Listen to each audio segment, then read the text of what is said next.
This is what's great about sports. This is what the greatest thing about sports is. You play to win the game. Hello?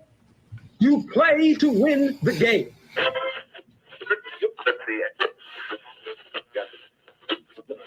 Winning isn't everything, but it's the only thing. In our business, there is no second place. Either you're first or you're last.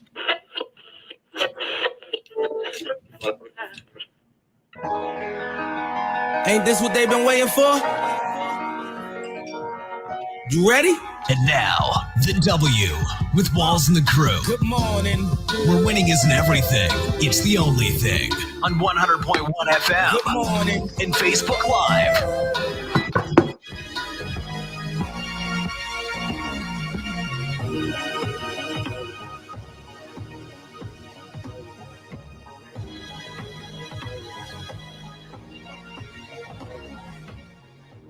Good morning. Right back like we never left. Another Saturday morning with the W Show, Kansas City, talking sports and pop culture. You're listening to the W Show on 100.1 FM, One Kansas City Radio, watching us live on one of our social media pages. We appreciate it. If this is your first time checking us out, thank you for making us a part of your day. My name is Steve Walls, and as always, I'm joined by the other hosts of the show, DJ Q, Jazz, and Noel. Good morning. Good morning. Good morning. Yeah, y'all sound like it's not sunny and breezy outside. Breezy? When's the last time you've been outside, Q? Today at all? Today, no, not yet. No? Okay. No. Yeah, it feels rather good outside today. Been out there. You was up early 6 this morning. Yeah, you was up early. What were you up to? It's a normal Saturday morning, you know. Normal Saturday, up, ready to get the show started. All right, man. All right. Excuse me. All right. Coming up on today's show, the Kansas City Chiefs quarterback Patrick Mahomes buys stake in MLS Sporting Kansas City. Also, Simone Biles withdraws from individual all-around gymnastics competition at Tokyo Olympics to focus on mental well-being. And the Los Angeles Lakers. If you're a Lake Show fan like myself, we've acquired one and only Russell Westbrook yesterday. This is going to be rather interesting. Noah and Q, I know we talked about it last week, but this is going to be rather interesting. And coming up in about 30 minutes, we will have our sneakers of the week during our Hater to Lover segment. Let's get to today's headlines. Yeah. And now, here are the biggest sports headlines from this week. We bring them to you every Saturday morning on the W with Walls and the crew on 100.1 FM and Facebook Live.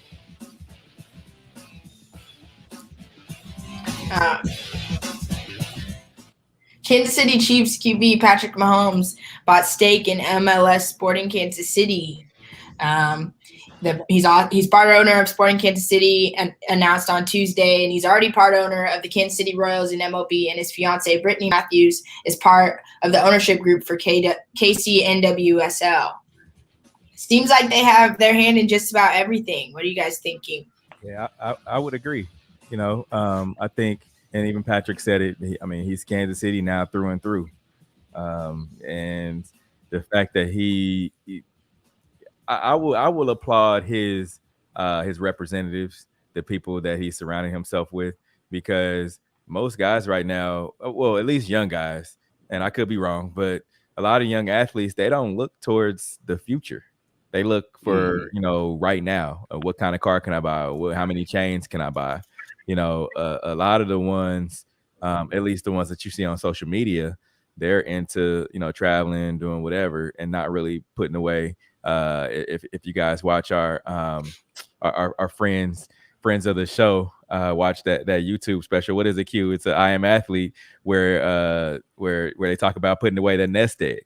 Most of the guys nowadays, they just aren't putting it away for, like our moms and dads should just say, for a rainy day. They're not doing that. And I think Patrick right now, he's understood it, and he's kind of took it by the reins and is making it happen. Mm-hmm. Yeah, and he's got a big bag to handle, so it's not hard to find people to help you handle that bag, especially when it's as hefty as it is. But we've seen, but he hasn't got to that bag yet. It's not. He hasn't gotten to it yet, but it's set up for him already. Mm-hmm. I mean, this is his. Yeah, I was gonna say this is. I mean, it's been his city for about a year and a half now, so this comes as no surprise. I mean, I've said it from the get go. I don't know how long I've been saying it, but he's gonna bring a basketball team to the city.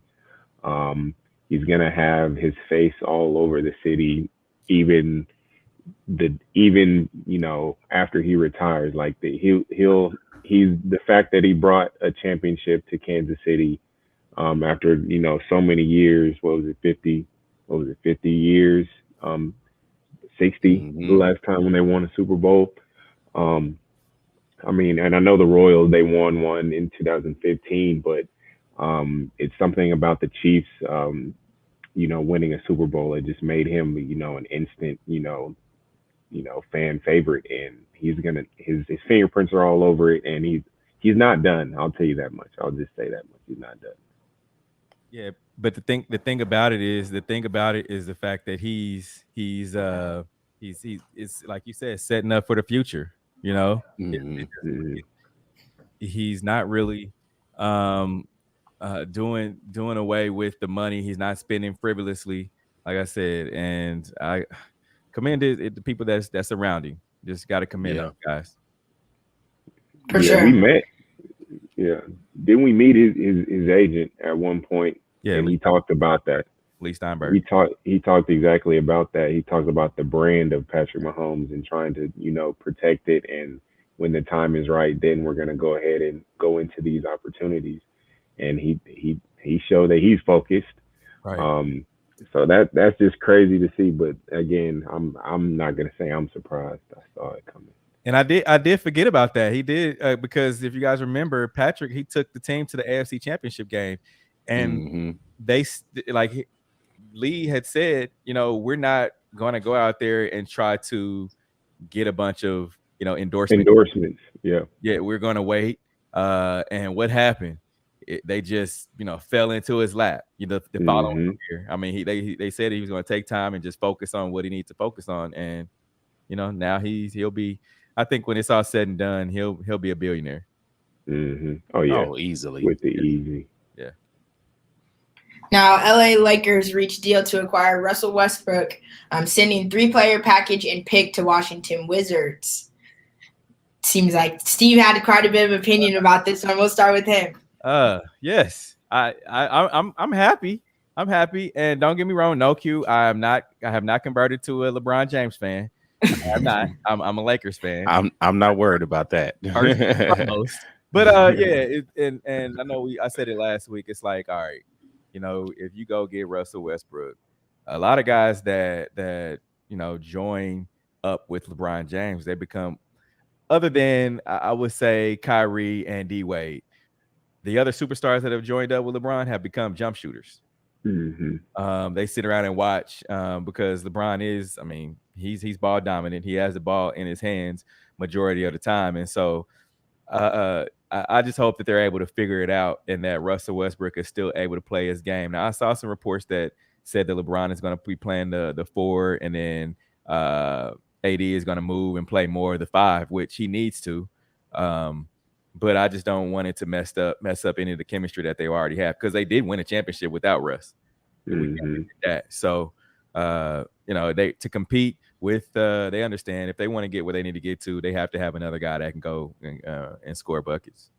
I agree. I'm in the middle on this. I'm have more of a wait and see attitude, because on the one hand, you gotta love Russell Westbrook. I mean, as a player, just as an overall person. So, I mean, what he brings to the table.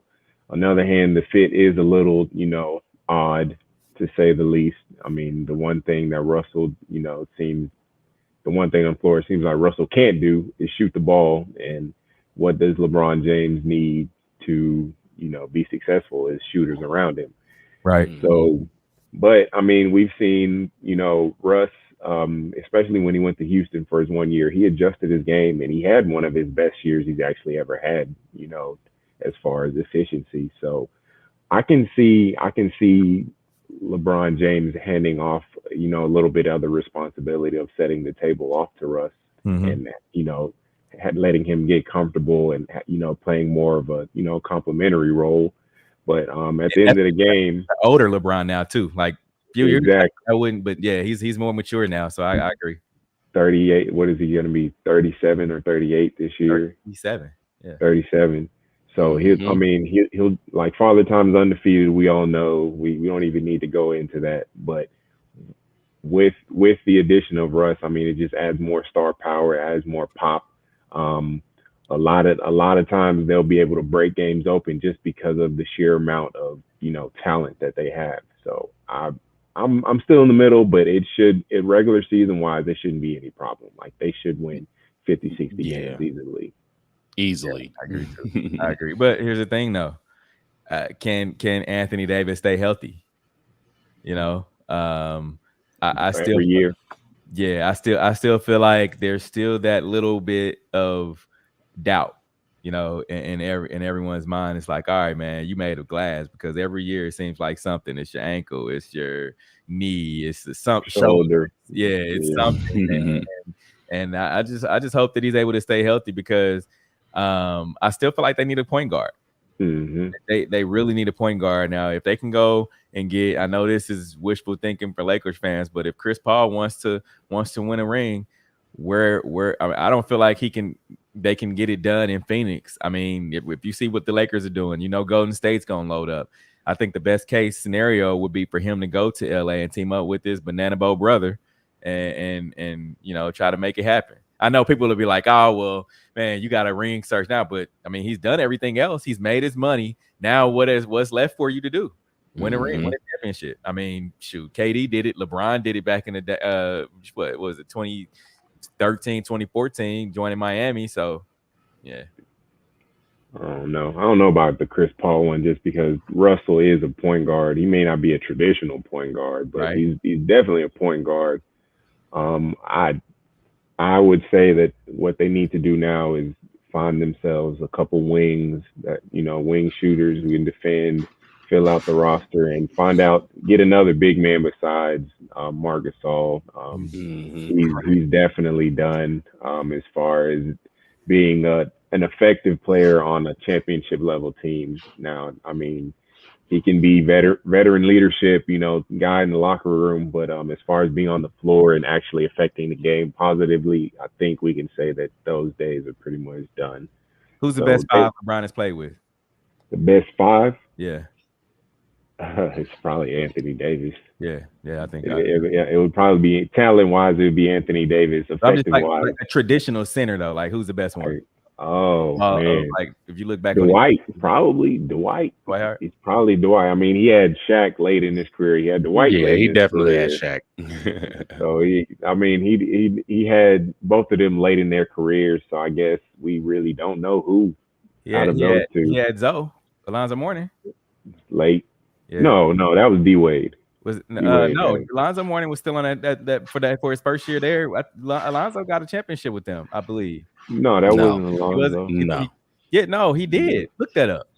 Somebody. He was done with Miami in like 2008. He was done. Like 2007. He was done by the time. Yeah, I'm sure he got one with D Wade. Alonzo got one with D Wade in 2006. Yeah, I'm thinking. Okay, my bad. Udonis Haslem. That's what I'm thinking about. Okay. Yeah, but Steve's trying to add superstars to LeBron's resume. I forgot about Alonzo Mourning. Not at all. I forgot about Alonzo. Now, Simone Biles withdraws from individual all-around gymnastics competition at Tokyo Olympics to focus on mental well-being. The superstar and defending Olympic champion has withdrawn from Thursday's individual all-around competition at the Tokyo Games to focus on her mental health. And that comes a day after Biles removed herself from the team final following one rotation on vault. She cited her mental health as the reason when speaking to the media following the competition. Q, we'll start with you. It needed to happen, and I don't think we I would say that I thought a lot of athletes would pull out, especially with the Delta and the Gamma variant going around. But then just also in respect to a lot of the treatment of the players around, I think a lot more people are becoming aware of just a lot of the nuance behind the scenes with the Olympics, and then with sporting events, period. Um, and then we saw later in the week that she posted a video about having the twisties, and the twisties, I would almost compare it to just being dizzy, and you know, your equilibrium being off, and basically blacking out in the air, which one can be deadly or serious injury. So a lot of these athletes we're seeing today are looking out for themselves. Whether it be Aaron Rodgers earlier this week, whether it be Deshaun Watson some months ago, a lot of athletes now are more cognizant of their own well-being first before team or anything else. And I love it because it gives players the agency that they didn't normally have before. Mm-hmm. I second that, Q. My only thing, and I know gymnastics and the Olympics are a little different when you think about team, especially with the gymnastics team. I mean, I know I'm not in Simone Biles' head. I'm not anything like that. But the thing about it too is that I just wish she would have at least stayed with her team. Like, you know, even if she wasn't going to compete, because she is gymnastics. Like, you know, at the time that she said, "Hey, I'm not going to compete," you know, for the rest of I think it was the 2 events that she has for the team events, and then I think she has like 1 or 2 individuals still left that she hasn't said whether or not she's going to compete in.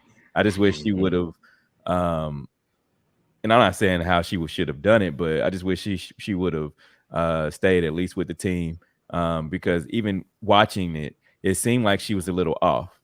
And after she stepped out of bounds, I don't know if you all saw it, but after she stepped out of bounds, it was kind of like, oh shoot, I messed up. Now what am I gonna do? You know, and I just wish she could have caught it and then been like, hey, all right, I messed up. This is what it is. I'm not feeling it, but I'm gonna still be here for y'all because this is the Olympics. Y'all, I lead y'all. You guys go as I go. Everybody knows that's no secret. But I just wish it could have been done a little bit differently.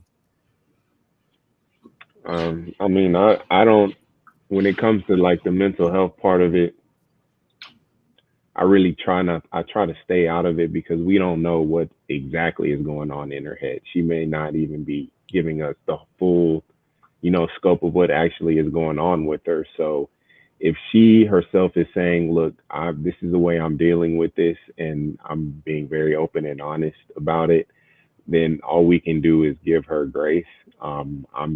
I'm happy that she's deciding to take this moment to like prioritize herself because at the end of the day, you only have you can only look out for number one effectively.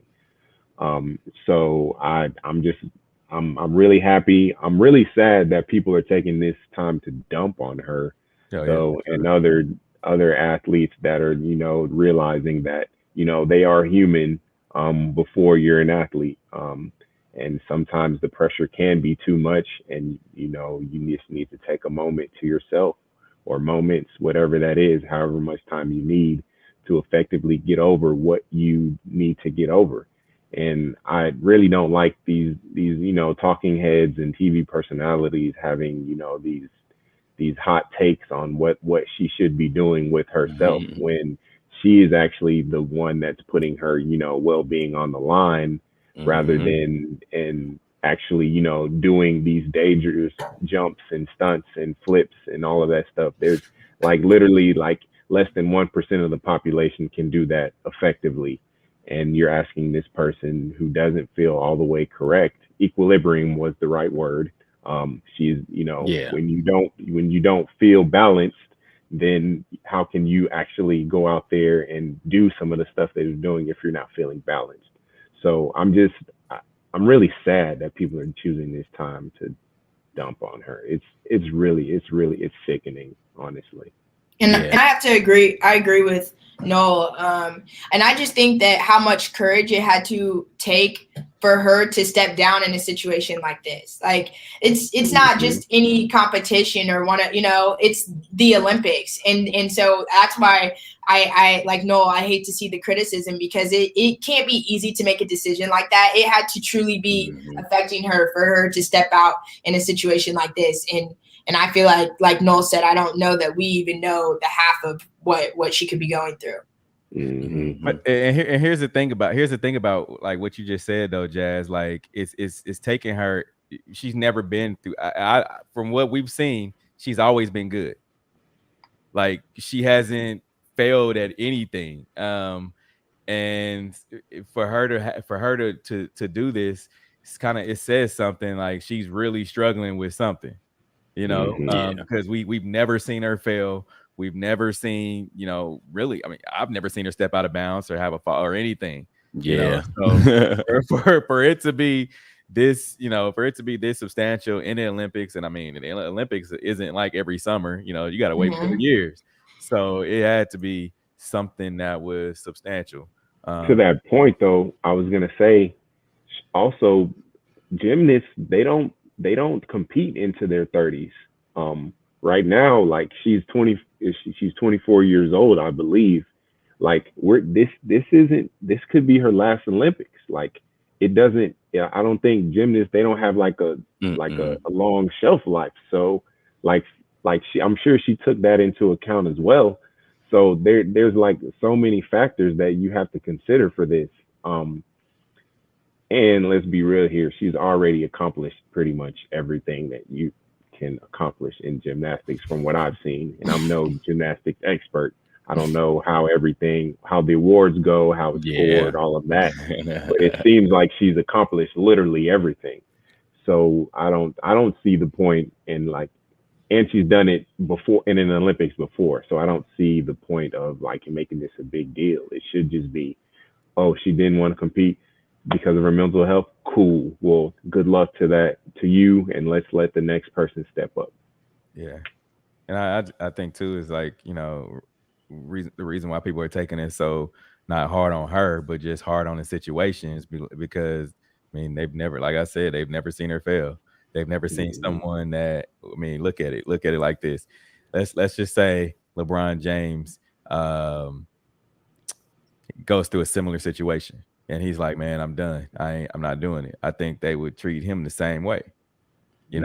I really do. Somebody that's great that we've called great, and and he's going through the same thing. It's like, all right, well, dang, it's kind of a shock to everybody. I know it was a shock.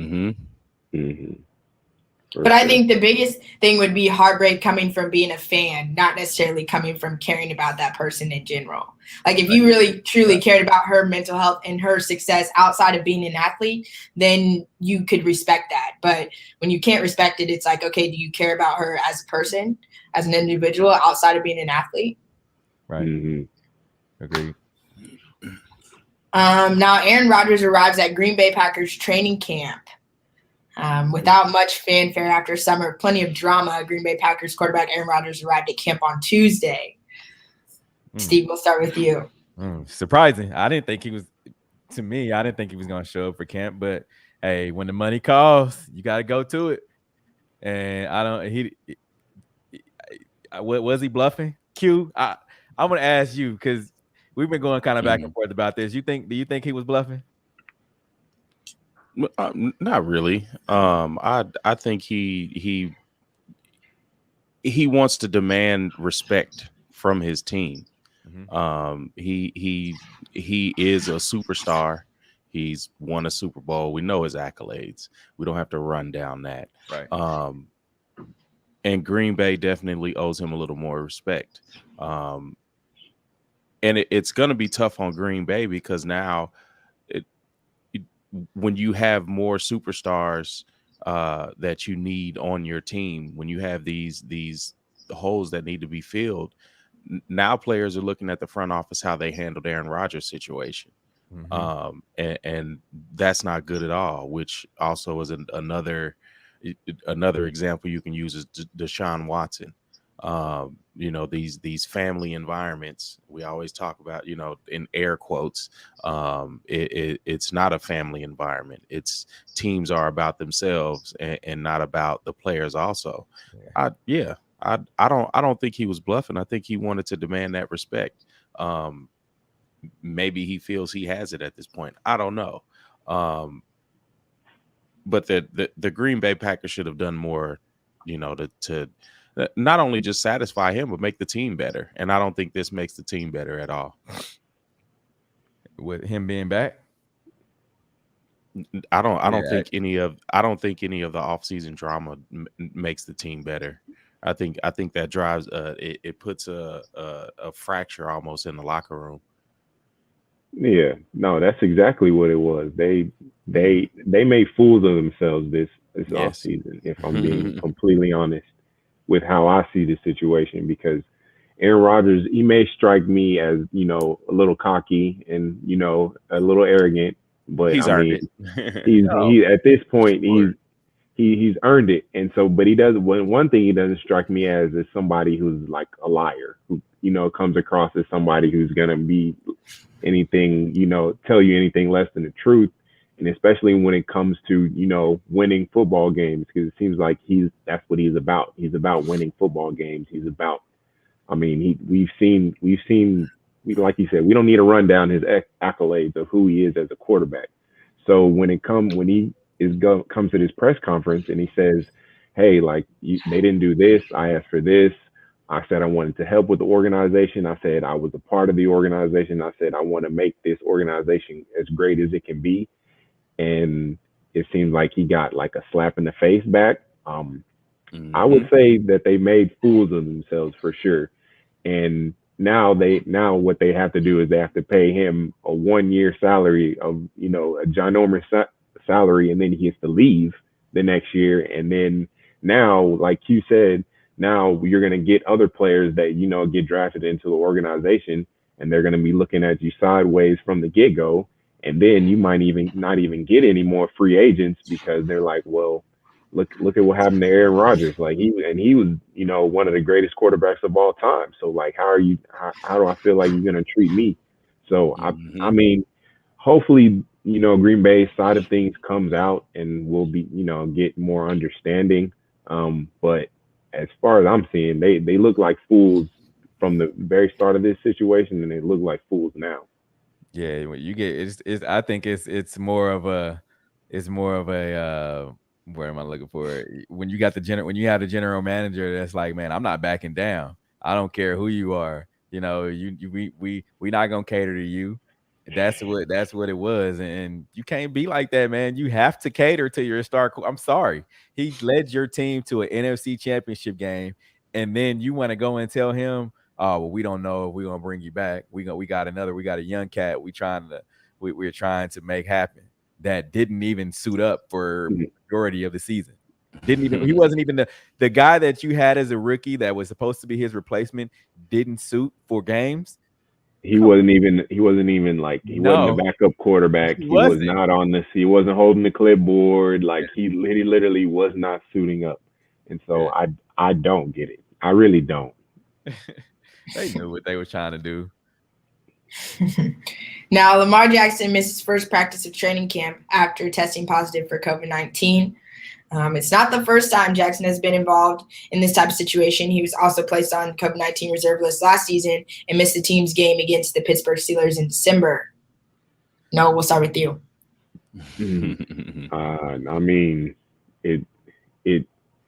Here we are again.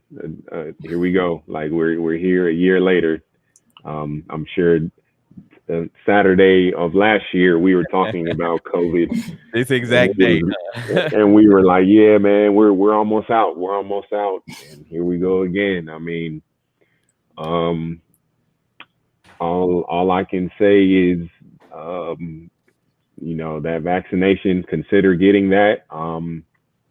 Look at what's going on in the world. Read the room, so to speak, because it can happen to you. It can happen to you, and then you'll be sick, and you'll miss opportunities.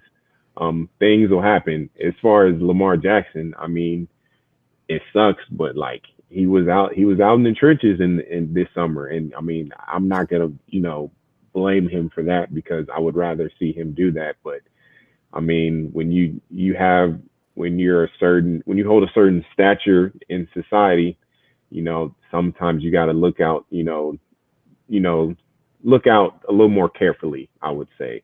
Because I mean, he was out kicking it with the kids, having fun, and you just don't know like where that could have came from. So I would just say he has to be a little more careful given his history with COVID-19. Yeah. My only thing is like, all right, you got it twice. You said that you felt a little, and we noticed the difference in his game. We noticed. I said the same thing about Cam Newton when he came back from when he contracted COVID, right? I was like, man, he's not the same Cam that started at the beginning of the season. Lamar was not the same Lamar towards the end of the season. And we've heard the stories about guys are saying, hey, I don't feel the same. My breathing isn't right. Q talked about, he going to run and by the plaza. I mean, right? Like you just didn't feel the same. And so now you have it again, and you mentioned it twice. So man, I don't know. I hope that everything goes the way that it should. That he comes back healthy. But it's started training camp, and I know you really don't need it, but Lamar Jackson needs those reps. I mean, he's not the best. He's not the most accurate passer in the world. Let's just put it that way. He needs the reps. He needs the chemistry for his team. Yeah, he needs to listen to Moneybagg Yo a little more, because he says to protect the brand, and Lamar's not doing that right now. He's not protecting the brand at all. And I mean, he has to put these safety measures around himself, not only security wise, but also health wise. And he's just not doing that right now, clearly. Right. And he needs to.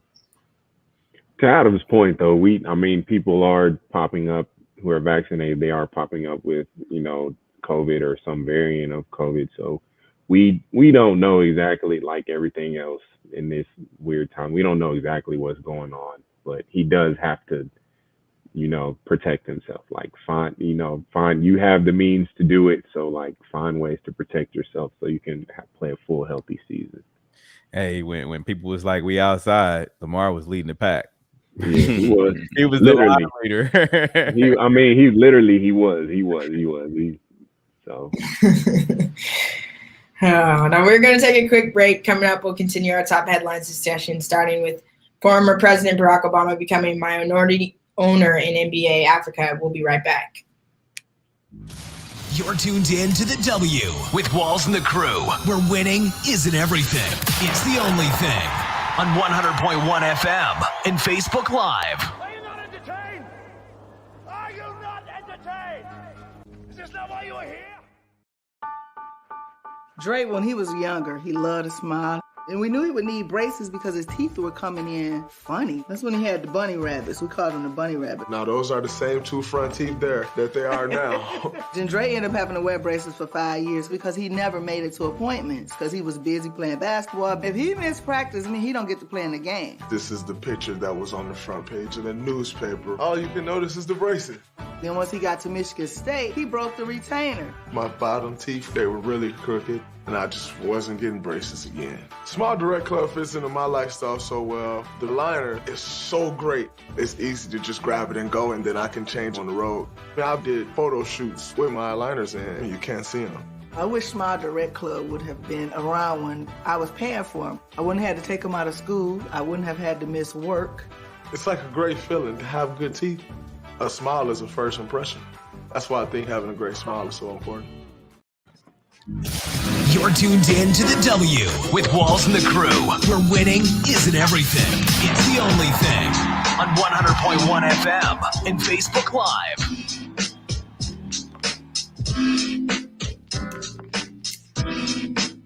Remember to interact with our show. Use hashtag #TalkAboutIt. Message us, and we will talk about whatever topic you want. Now, former President Barack Obama becomes minority owner in NBA Africa. The league announced Tuesday that the former president had joined NBA Africa as a strategic partner and will take a minority equity stake. This is great news. Like anything President Barack Obama touches turns to gold. Like we know that. He and Michelle. We know that. And I think this will bring a lot more notoriety to NBA Africa, because I think the NBA tried to do it on their own, and it just didn't. It didn't take flight like it should have. And now I believe there'll be more eyes on NBA Africa for sure. It just spreads the game a little bit more. That's all it does. That's what we want.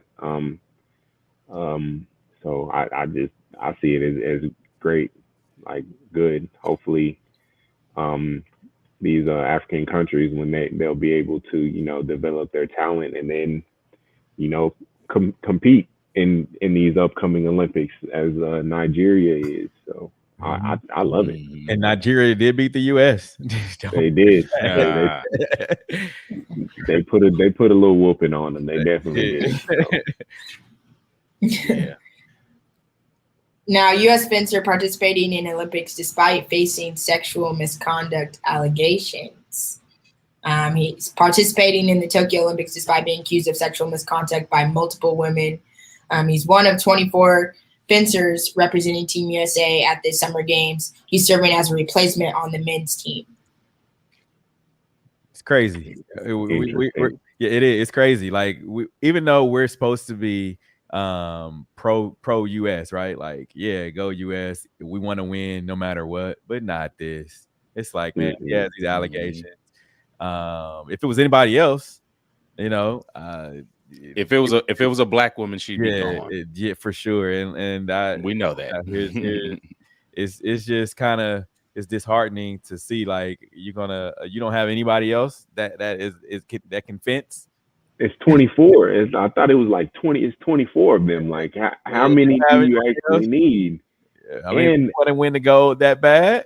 Like you didn't let a young lady that smoked marijuana go over there. You gonna let a guy who got sexual misconduct allegations go over? Come on. He's got like four. He's got like four of them. He has like four of multiple. them. Like exactly. And they have to take measures to where he can't be next to women. Like they have to take measures. Like, come on. A safety plan in place, an attempt to keep him away from women and out of the Olympic Village. Is this elementary? You put a safety plan in? Come on. No. He can't be that good at fencing. He has to be the GOAT. Like, he literally has to be the greatest fencer that ever lived. I know there was a fencer who did win the first gold medal for the U.S. I don't know if that was him or not, but I don't care if it was him. He shouldn't. Yeah, it doesn't matter. It's just like, why is he there? Why is he there? Like, why is he allowed this privilege? Like, this is a privilege. Exactly. Like to be able to go represent the U.S. Like, these are supposed to be our like one of ones, like our greatest, not only athletes but like people. And representing the country. Exactly that. And so, like, how bad would it look over there in Tokyo if he anything happened, anything along those lines happened, like even if it wasn't an all the way like assault, anything questionable happened, how does that look for us? But the fact that you're willing to take the risk of it even happening, not even if something did happen, the risk of it happening, the thought that you have to think twice about him staying in the village. What? This is insane. I'm actually flabbergasted when I read this. I couldn't even believe it, honestly. Yeah. We know. We know now. We do know. Now, the Big 12 sends ESPN a cease and desist letter, an attempt to keep ESPN from any further conversations with Texas and Oklahoma about their potential interest into the SEC, something that folks are accusing ESPN of having done to this point. I mean, duh. To me, this is a money move. Yeah. Not, and it's not for the schools or for the Big 12, but ESPN started this quote unquote rumor, right? That who is it? Oklahoma and Texas wanted to leave. They started this rumor, and we saw the quotes from representatives from both institutions, and they were like, "Hey, we didn't say this.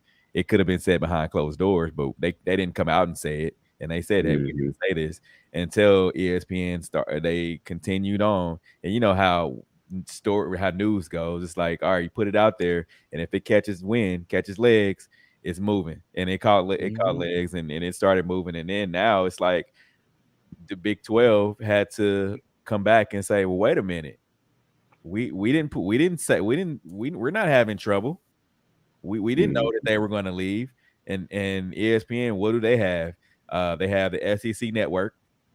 They're able to show on ABC those primetime Saturday night SEC games, and they want to be able to get paid for it, and it's just a money move for the network, and that's why they did it. Which is why the Big 12 is so upset. And I mean the Big 12. I mean, can they really be upset? Are they giving teams a reason to stay if teams are really looking to go?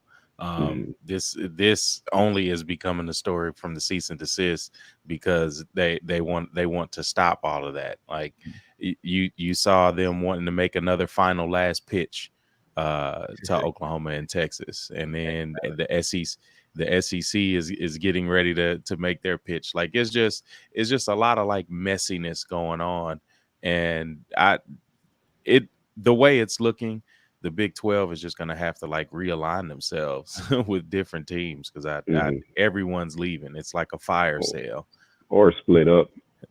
Yeah, Kansas need to go ahead and go to the Big 10. Yeah, but here's the thing though. It's like you're gonna have all these top tier teams like a miniature NFL in the SEC.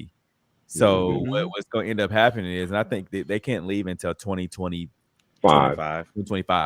Yeah. So you still got a couple years, and then what's going to end up happening is the SEC is going to make their own little bubble of institutions. Going to leave everybody else out, like Big 10, Big East, all those Pac-12, all those other schools are going to be like. So I think Division I, basketball, football, all across the board is going to just go away, and there's going to be just like college sports. It's not going to be like Division I, Division II, NAIA, none of that.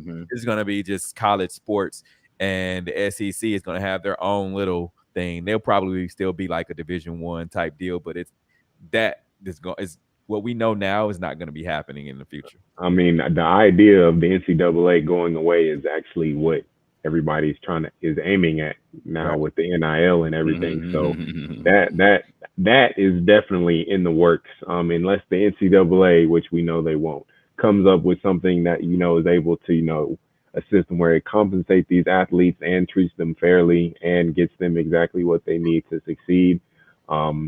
We know they won't. So the idea of the NCAA actually dissolving, like you're kind of saying, is that's on the way. Like and expeditiously, hopefully. All that money they've been hoarding all that money. I hope, rainy day. There's your rainy day fund right there. Pay somebody to come up with some kind of something. Big 12, y'all got all that money that y'all been hoarding as a shoot.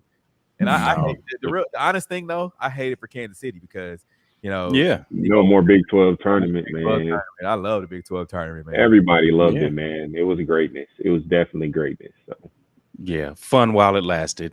We're going to take a quick break. Coming up, we'll have our Hate It or Love It segment and kick it off with our Stinkies of the Week. This is the W Show. We'll be right back. You're tuned in to the W with Walls and the Crew, where winning isn't everything. It's the only thing.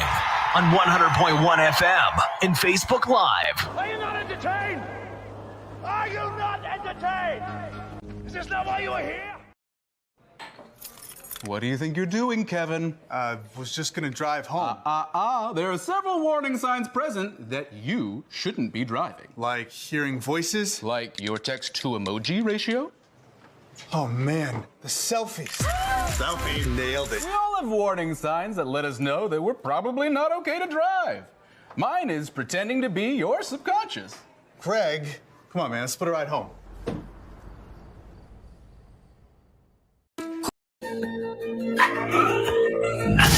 You're tuned in to the W with Walls and the Crew, where winning isn't everything. It's the only thing. On 100.1 FM and Facebook Live. It's that time for Love It or Hate It. Hate it. If we love it, we talk about it. If we hate it, we move on. Starting off with our sneakers of the week, we have the Ambush Nike Dunk High Atomic Greens. These are cool. You know, I'm a bolt green, lime Love green it. kind of guy, so I love these. I'm upset I didn't get them, but you know that's a whole other issue, but whatever. I'm against all Nike high dunks. Really? Lows only. What? Lows only. Okay. The Fragment Design Travis Scott Air Jordan 1s. My personal favorite. Let's not even talk about it. Let's not even talk about this. Hate them. Let's just move on. Hate them. I love them, but like, of course, I wouldn't like. Come on, nobody's able to get these. No, not at all. Hate them. These are tight, man. What? Those are my personal favorite this week for sure. Yeah, no, those are no. Okay. What's wrong with them, Steve? I just don't like them. First of all, they have two different whites. That's the point. I know that. I understand that, but I just don't. They're trash. Oh wow! As Kyrie said, they're trash, and okay. they're trash. These are garbage shoes. Okay. Next, Para Nike SB Dunk Low Abstract Arts. I like these. Yeah, these are my. I like the atomic greens over these, but I do love these. I'm a fan. I could rock those. Okay. The Undercover Nike Dunk High UBAs.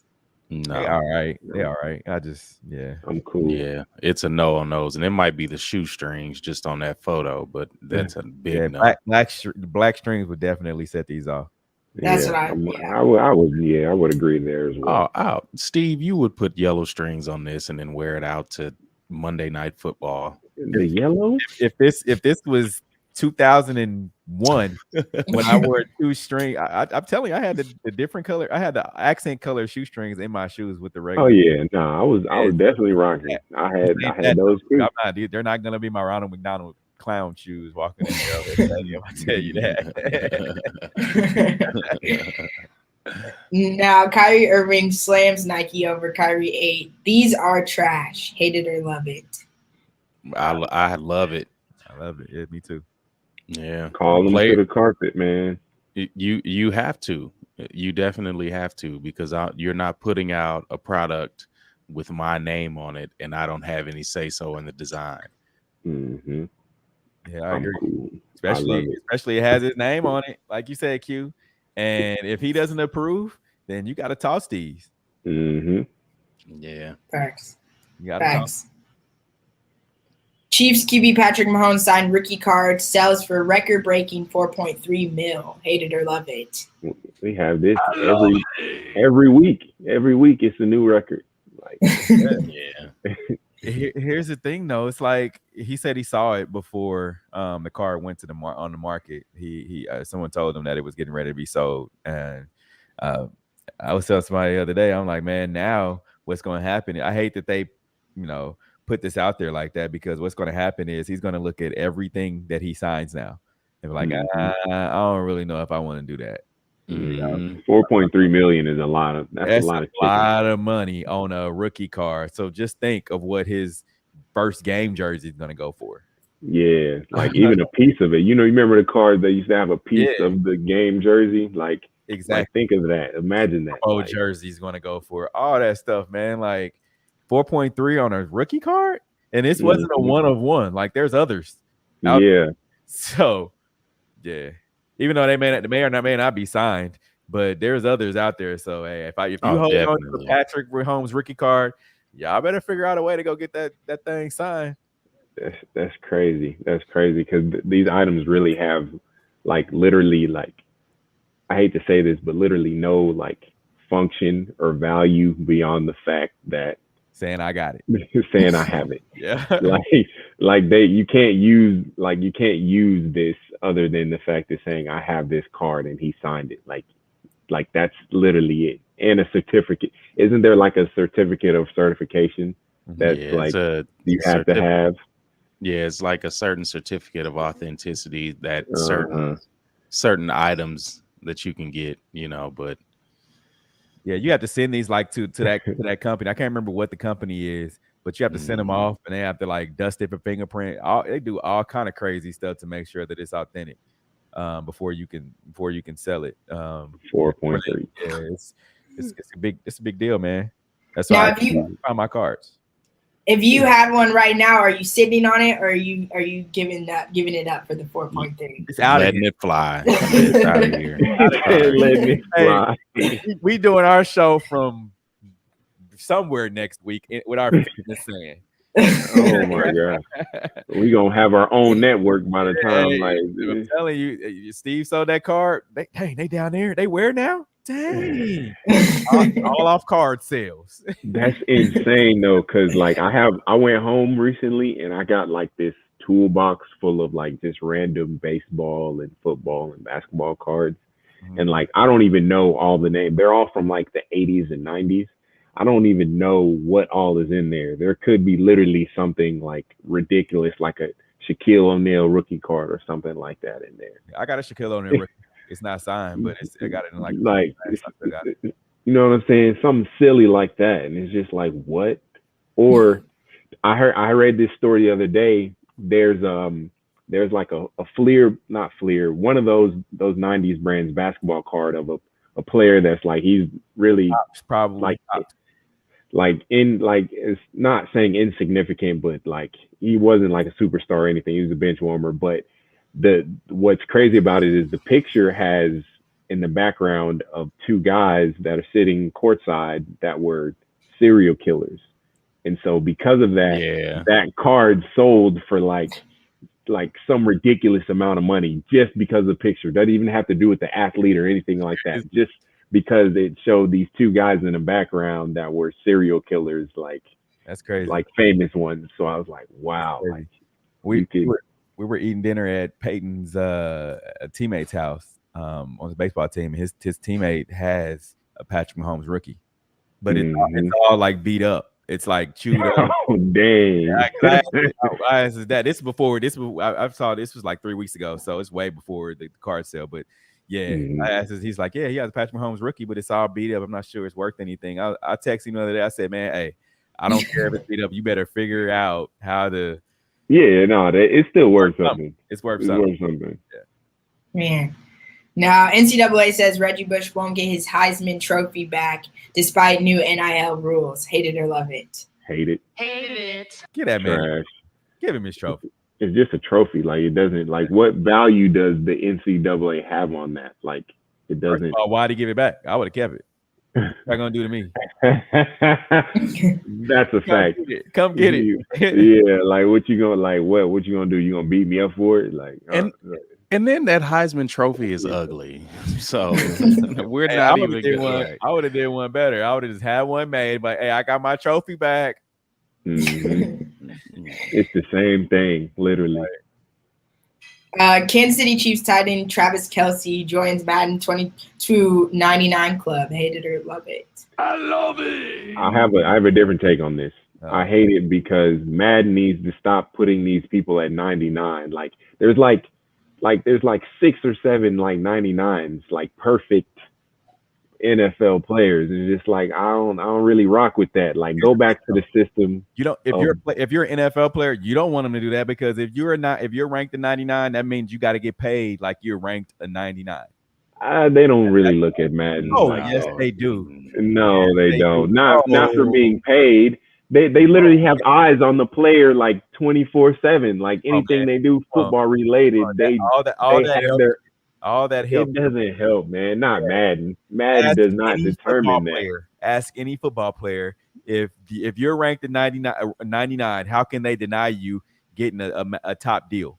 We're talking about a video game that has no bearing on like how well they play football. It's just, all right. I'm telling you, they have eyes on these players. Next football player we have on the show, we're gonna settle this once and for all. I don't deny that they believe that because we've had some pretty suspect takes from football players in the last couple of days. Yeah, I don't deny that they believe that. What I'm saying is, why would any organization take what a football video game says versus what we can see with our eyes. Because if you're ranked the 99, you're going to be able to also see it with your eyes, but you're going to understand that that guy is the best of the best, and he's not getting the 99 for nothing. We don't need they don't need them. We have scouting departments. I don't know about that one, Steve. I don't know. So Steve believes that Madden 99 Club is a valid resume builder. If you look at the resume, if somebody's resume and it says Madden 99 Club, you're automatically getting hired. So if Travis Kelce's a 99, that means he's good at blocking, right? No, that means wow. That's tight end blocking. Catching. Nah, Steve. You know what he's saying. Description. Okay. Like blocking is just part of the job description. He also catches touchdowns as well. I'm not going, man. They can kick rocks with this explanation. If he's a 99, George Kittle needs to be 99 and a half. What? All right. Now, Netflix shares trailer for Untold Sports docuseries featuring Malice at the Palace episode. Hate it or love it. I love this. I can't wait. Yesterday, I remember watching Malice at the Palace. What was it? I think I was sophomore, junior in college, and this came on, and it was like, am I really seeing this? Like, did I really just see Steven Jackson punch somebody in the face? Did I really just see Ron Artest run into come on, man. I need interviews from all of these people who got punched. I need the dude who threw the beer. Well, Ron Artest is friends with them now. Like, they made amends. And I believe Steven Jackson, he told the story on Breakfast Club earlier this week, and he said we're still kind of messed up because we all lost millions of dollars behind this, and Ron Artest is friends with them. Yeah, no, that's what I'm saying. I need them like actually interacting. I need what happened, what were you thinking? I need Jermaine O'Neal. I need to know what, bro, he punched the mess out of that one dude, ran and punched him. Master P becomes owner of professional wrestling company. Hate it or love it. I love it. Get your money, Master P. Although it's not going to be as big as WWE. It won't. It won't. We understand that. Kansas City Chiefs retire horse mascot Warpaint, but have no plans to change the team name. Q, hate it or love it. Here, I'll hit it for Q. Hate it. Yeah, I mean, I love that they're removing yet another piece of indigenous culture that's mocking them. But they still haven't changed the name, so you don't get a love it from me for doing the right thing. Like you don't get kudos for doing what you're supposed to do. Like that's trash. Facts. Big facts. Big facts. Oh man. 75-cent UFC bet wins 10,000. Hate it or love it. I love it. I'm just trying to make. I want to get in. I hate it. It wasn't me. Because I've had some and Q asked me the other day, like, you may have been betting? No, because last season I lost a couple of dollars and I made some few dollar bets. And to win, I think one was you can win $25,000. And they had one, it was where you could go and you had to pick all the correct games. You could win $100,000 on $1 bet. Mm-hmm. So I need to win one of these 75 cent ones. Yeah, no, I need that. I need that in my life. Good luck. Ohio State commit Quinn Ewers, #1 recruit in 2022 class, may skip senior season to capitalize on NIL rules. Hate it or love it. I love it. Go get your money, young man. And here's my take on this real quick. It's like I just hope, and I've been saying this, that they're able to parents or whoever these kids' representatives are, they're able to get these guys some advisors, financial advisors, and not only for just managing your money, but also paying taxes on this money too, because you're gonna have a lot of young guys that aren't gonna be paying taxes, and they're gonna old Uncle Sam. They're gonna come knocking. Mm-hmm. They ain't gonna have no money to pay. Mm-hmm. So all of that. Chiefs wide receiver Tyreek Hill challenges Olympic legend Usain Bolt to a race. Hate it or love it. He should wait a couple years so he can actually beat him, because he won't right now. No. Yeah, I don't know, man. Keep stalling, Tyreek. Keep stalling until he's 40 something. Then I bet he could beat him then.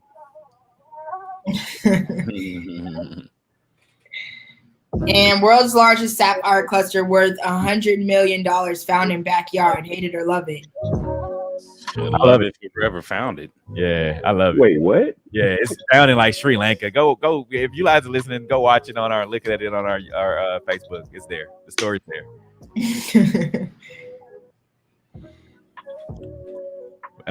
We appreciate everybody who joined us on the show today. I cannot wait until the Serena Williams and Venus Williams movie comes out. It's gonna be dope. Yep. The trailer is nice. Like, yeah, brought a little tear to my eye.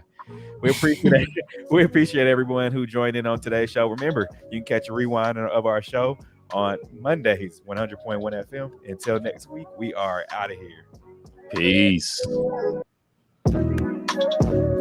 The views and opinions expressed on the W Radio Show by the host, co-host, guests, and call-in listeners are solely the opinions and responsibility of the original source who expressed them. They do not represent the opinions of the W Show, 100.1 FM, One Kansas City Radio, Sideline Sports Talk, Team Wall Street Foundation, or affiliates.